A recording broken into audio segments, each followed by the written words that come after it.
Hello, everyone, and welcome to the first video in a series that we're doing highlighting industry professionals, leaders in CX and CS.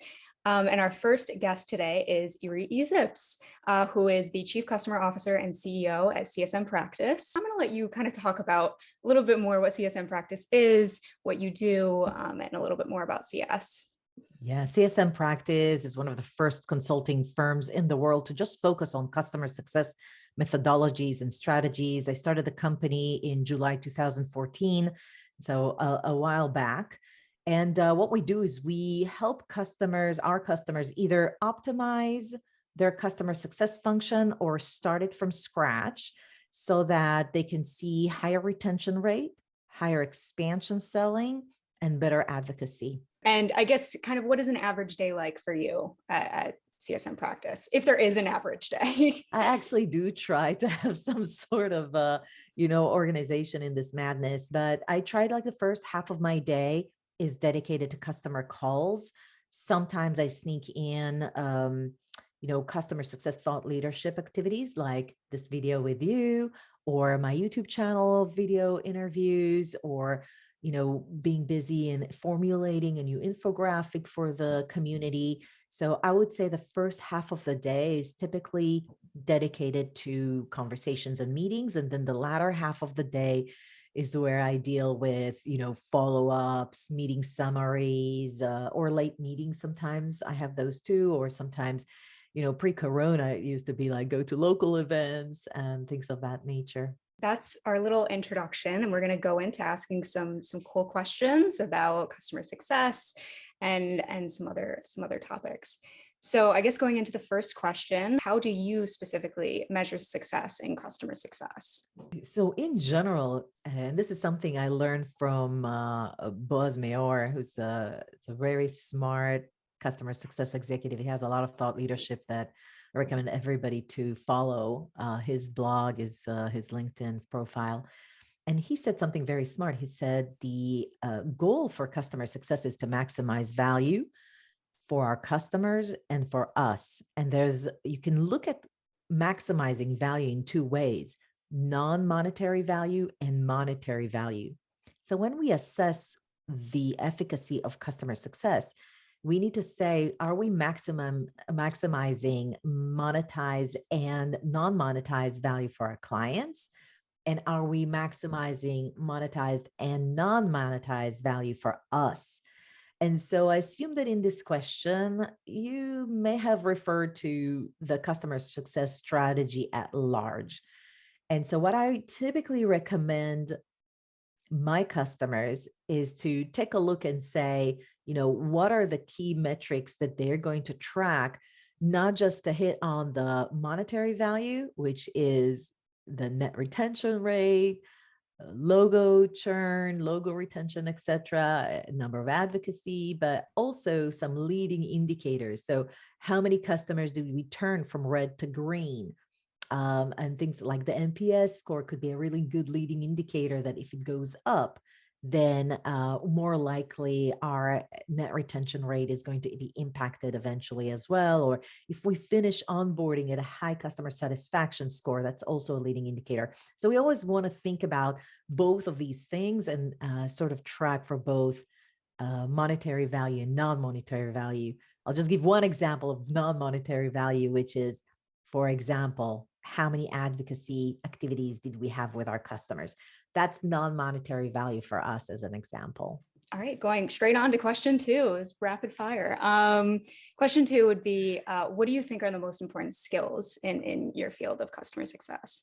I love that question. And so I actually had some really interesting interviews on my YouTube channel. The first one was with Guy Gallone, who's the VP Customer Success at a company called Isolate.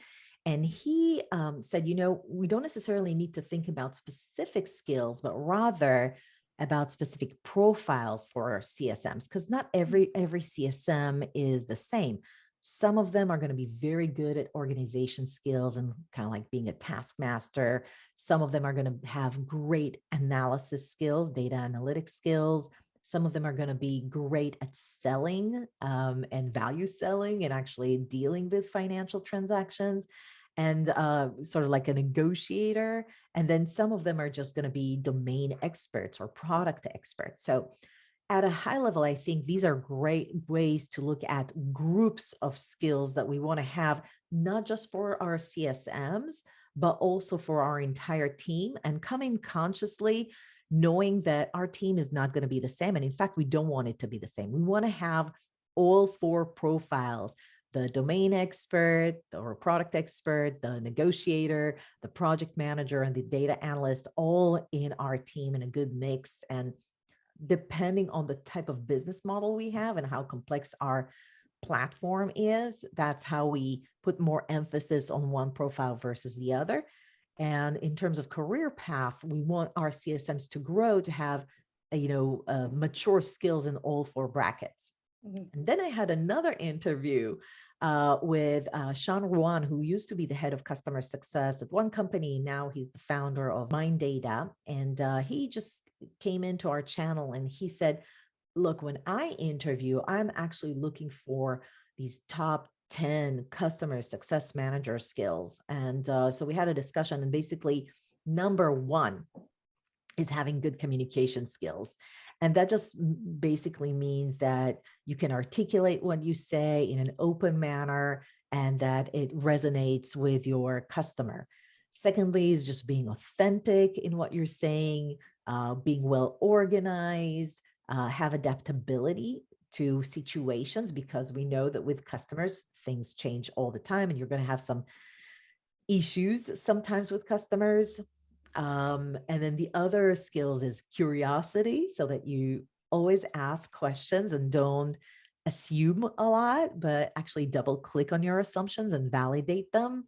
Be proactive, obviously, right? So a lot of times people migrate from reactive roles. We want to make sure that they can turn into a proactive customer success manager. So one of those skills is building relationship. And I would say it's much more easier to build relationship with the admin, but it's a lot more difficult to build relationship with the executive sponsor.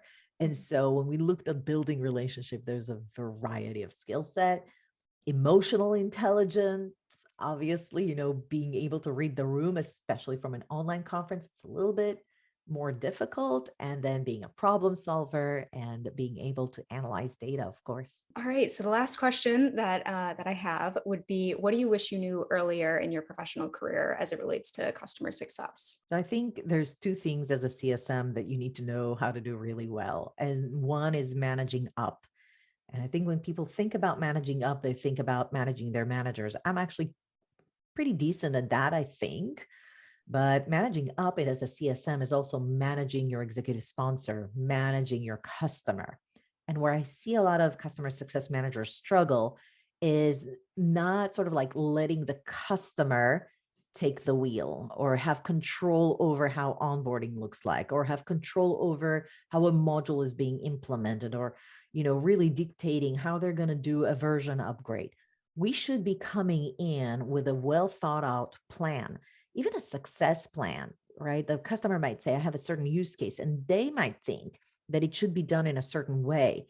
I think it's our responsibility, even if it's an executive that tells you how they want to do something, you should be able to say, based on what I've seen, based on what my other customers are doing, I would like to propose another way of doing this. This is what I've seen work best. I'd like to consider a different route. And I think most customer success managers be a little bit, cautious about contradicting something that someone with authority just told them that this is how they want to do, because they want their customers to be happy. I don't want my customers to be happy. I mean, I do, but more importantly, I want my customers to be successful. And so that skill set of knowing to help them to stop failing themselves and say, hey, actually, I think there's a better way of doing this, or there's a different way you should be considering. This is why, is a very important skill set to have. And the earlier you develop it, you're going to have much higher success and more respect from your customer. All right. So moving on, we finished all the questions, but I definitely wanted to ask if you have any last words, anything you want to say to the customer success community. One thing that I'm seeing that customer success executives do is when they're ready to scale, they just look for a customer success software. I want to challenge that. I think we should be looking for a customer success stack. Mm. You'd have to have a customer hub to communicate better with your customers, to have a better experience. You need to consider, if you're a software company, to have an appropriate tool that can harvest usage data instead of relying of pulling data out of your application's database. You have to have a great solution to get customer feedback and be able to analyze and proactively have calls to action internally around, based on the scores you received. There's so many things you need to consider. And I think the biggest mistake that most companies do is like, okay, we need a customer success solution. A customer success solution it's not a Swiss knife. It's not going to have everything. It might have a lot of things, but not all of them. So take a step back, think about what is it that you really need. And then don't look for one solution, but come up with a vision for what the stack might look like. All right, well, that concludes this video. Thank you everyone for watching, and thank you, Irit, for being here today. If you liked this video and want to see more interviews like this, you can definitely subscribe to our channel and push the notifications button to get notified when we post. Thanks for watching.